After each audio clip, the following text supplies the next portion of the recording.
کیا حقوق کچھ دنوں کے بعد مکمل ادا ہو جاتے ہیں؟ کسی بھی طرح کا کوئی حق ہو، کیا اسے ایک دو بار انجام دینے کے بعد حق ادا ہو جاتا ہے؟ ایک چھوٹا سا سوال ہے بچوں سے، نوجوانوں سے. تو اگر آپ مجھ سے یہ سوال کریں گے تو میں کہوں گا حق کبھی ادا ہی نہیں ہوتا. نہ اللہ کا حق ادا ہوتا ہے، نہ اللہ کے بندوں کا حق ادا ہوتا ہے. بس مسلسل قربان ہوتے رہیے، مسلسل کوشش جاری رہے، جدوجہد جاری رہے. پیغمبر اسلام سے زیادہ تو کوئی عبادت گزار نہ تھا، یا کوئی ہے کائنات میں؟ نہ صحابہ میں، نہ تابعین میں، نہ تبع تابعین میں. ہم تو پتہ نہیں کس کیٹیگری کوٹے کے ہیں ہم لوگ.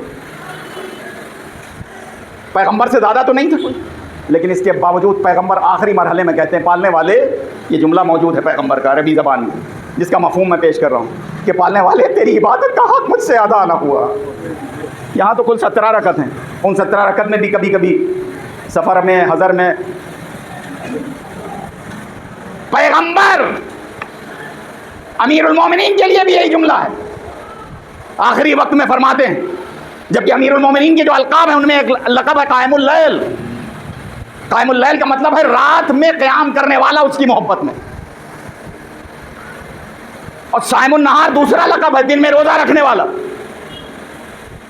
جاگنے سے مراد، قائم اللیل سے مراد یہ نہیں کسی تراہے چوراہے پہ بیٹھنے والا 2 بجے رات تک، 2:30 بجے رات تک باتیں ہو رہی ہیں، عین نماز کے وقت جا کر کے سو گئے چادر لپیٹ کے. قائم اللیل کا مطلب امیر المومنین کا یہ لقب ہے. امیر المومنین یعنی علی ابن ابی طالب علیہ الصلوۃ والسلام، ان کا یہ لقب ہے قائم اللیل، شب بیداری کرنے والا اللہ کی محبت میں، تسبیح و تہلیل و تمجید کرنے والا رات بھر. اور صائم النہار دن میں روزہ رکھنے والا. وہ آخری وقت میں فرماتے ہیں، آپ بارگاہ معبود میں عرض کرتے ہیں پالنے والے جو تیری عبادت کا حق تھا وہ مجھ سے ادا نہ ہوا. سراپا عبادت، سراپا دعا، وہ کہہ رہا ہے بارگاہ معبود میں. ہماری عبادتیں کیا 40 برس تک تو پھر بھی کہہ سکتے ہیں اگر کی ہے عبادت تو صحیح، اور اس کے بعد جہاں کے اوپر یہ جو سب چل رہا ہے امراض طرح طرح کے، خدا جانے ناقص عبادت ہے کہ کامل عبادت جو ہم انجام دے رہے ہیں. اور کبھی ہم نے ایک زبان پر بھی یہ جملہ نہ جاری کیا امیر المومنین کی سیرت، رسول اللہ کی سیرت پہ عمل کرتے ہوئے کہ پالنے والے میں نے عبادت تو کی لیکن تیری عبادت کا حق مجھ سے ادا نہ ہو. بلکہ اور کرتے 17 رکعت پڑھ کر کے کہ میں نمازی ہوں. یہ یاد رکھیے عزیزان گرامی کہ آپ نمازی ہیں، ہم نمازی ہیں، لیکن اس کی عبادت کا حق نہیں ادا ہوا ہے.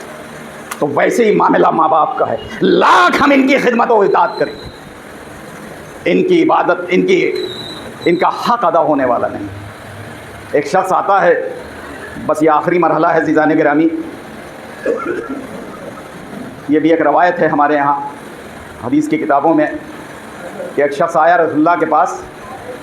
آنے کے بعد کہتا ہے یا رسول اللہ میری ماں زندہ ہے، میں نے اپنی ماں کے ساتھ یہ کیا، پانی پلایا، کھانا کھلایا، کپڑے چینج کرایا، نہلایا، دھلایا، بول و براز سے صاف کیا، پاک کیا، یہ کرتا ہوں وہ کرتا ہوں. کیا حق ادا ہو گیا؟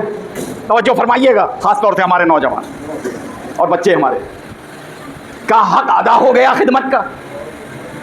جو ہم پر ماں باپ کا حق عائد ہے وہ ادا ہو گیا. تو پیغمبر اسلام نے غضبناک لہجے میں جواب دیا، کہا ہرگز نہیں، حق ادا ہوا ہے. اور اس کے بعد آپ فرماتے ہیں کہ جس ماں نے تجھے زندگی عطا کی ہے تو اس کی موت کے لیے تمنا کر رہا ہے. میرے خیال سے باتیں پہنچ گئی ہوں گی نوجوانوں تک. اگر نہیں پہنچی ہیں تو اور سنتے جائیے. اپنی طرف سے ابھی تک ہم نے کچھ نہیں عرض کیا، اور نہ کرنے کا حق ہے ہمیں. جو کچھ ہے وہ معصومین یا خدا کا. وہ کہتا ہے کہ حق ادا ہو گیا، پیغمبر کہتے ہیں ہرگز نہیں. اور پھر آپ ارشاد فرماتے ہیں کہ جس ماں نے یا جس باپ نے تمہیں حیات نو عطا کی ہے، اگر وہ سہارا نہ بنتے تو تم تو ایک گوشت کا لوتھڑا تھے. خدا جانے کتے نوچ ڈالتے یا بلیاں کھا جاتی یا چیل کوے اٹھا لے جاتے تمہیں. ان کے سہارا کر، یہ صدقہ ہے ان کی قربانیوں کا کہ انہوں نے اپنی آرام و آسائش کو تج کر کے تمہیں پروان چڑھایا ہے، پال پوس کے بڑا کیا ہے، اور ابھی تک وہ سہارا بنے. اور تم ہو کہ ان کی موت کی تمنا رکھتے ہو.